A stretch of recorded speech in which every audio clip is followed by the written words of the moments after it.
when you got here 4 years ago, there was some work to be done. But now, 4 years later, there'll always be work to be done. But do you sleep a little better at night knowing what's gone on here at campus the last year? Absolutely. I mean, I sleep well every night just because of the amount of work that we're doing each and every day. But surely you sleep better at night with a football team that's 3-0 and so many of our other teams that are trending in the right direction, like our men's basketball program, women's basketball, baseball, and really all of our sports. I mean, we've now had, I think, in the last year, all of our teams have been ranked in the top 25, which is amazing. With the way this program was over the last year, you heard the football team say coming into this year, well, we watched that. We want to be a part of that. We want to join the fun. And now they're 3-0. Just what has the start been like for you to watch from the sidelines? Well, it's been incredible. I mean, you talk about the fact that we were able to kind of have the perfect storm where we welcomed Texas to the SEC and then back to Fayetteville for the first time in almost 2 decades before a sellout crowd. Our team played the way they played that night. Our fans showed up and brought an energy like I have never felt here at Razorback Stadium before. And then to bring that this past week against Georgia Southern to make sure we took care of our business as we head into the SEC season was very, very important. But I mean, I think the whole state just feels much more positive right now with the Razorback football program being 3-0. So taking back to that Texas game, the clock hit zero, the students stormed the field. It was emotional for you. What was going through your mind during kind of that next step for the program? Sure. I think really how far we had come. I mean, there were some young men out on that field that 2 years earlier, walked off the field against Western Kentucky with tears in their eyes, a different type of tears, where they were frustrated by the outcome of many of the games during the 2019 season. And I think they were looking for a change in the direction of our football program, as were most of us associated with the football program. And then to see 2 years later to beat our arch rival the way we did.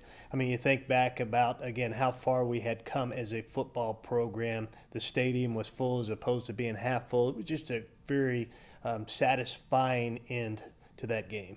When you brought Sam Pittman to this team, you obviously expected this sort of turnaround. He's your guy. Did you expect a turnaround this quickly and for him to have this much of an impact in just a year and change?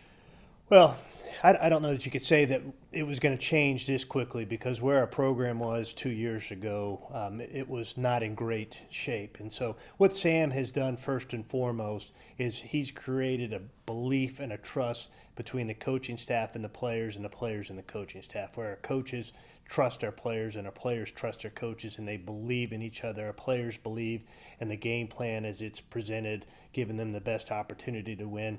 Sam loves those players. He pushes them very hard. But, I think you see any person that takes that field is going to give 100% on each and every play. I go back to the fourth quarter. We're up 40-14. Texas gets the ball, 4th and goal. And we fight tooth and nail as a defensive unit, all 11 guys, to try to keep them out of the end zone in a game that was well decided where you could have just let them score, and many teams would have just let them score. But it's the amount of pride that our players have. We've got great senior leadership, especially on the defensive side of the ball, and everything is just it's ahead of schedule for sure.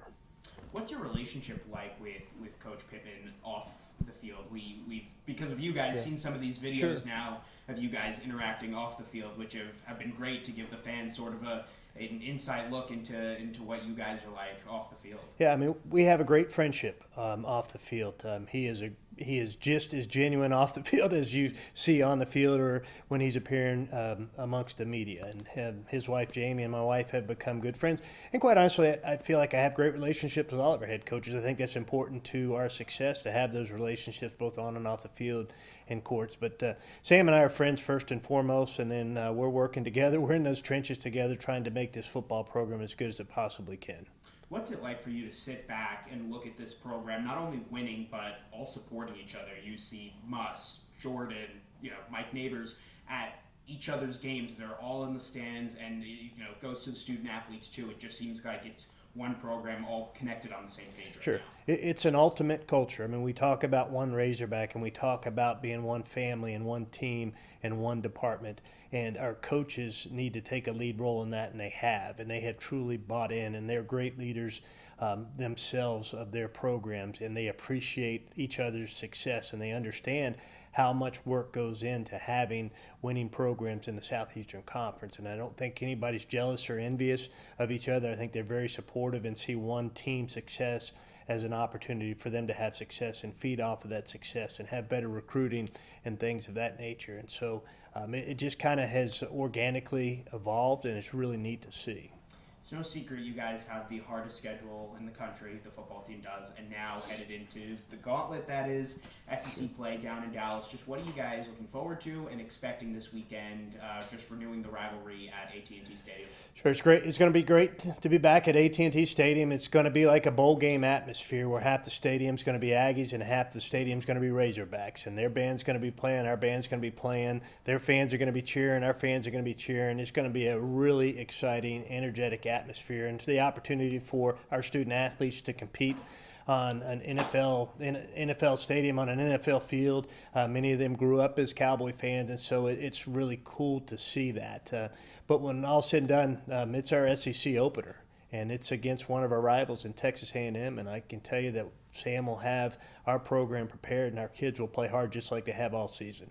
It's not just football, it's every sport that the SEC is top of the line. How do you guys go about that it doesn't matter what sport it is, you're navigating every single week once you get into conference play, playing probably a top 25 team? Sure, it's the toughest conference, bar none, in all of college athletics. I think the league as a whole won 9 national championships last year. We talk about it on a regular basis. If you're competing in your sport for SEC championships, you have an opportunity to compete for national championships, and that's our goal. First and foremost, to compete for SEC championships, and in doing so, you're putting yourself in a position to compete for national championships.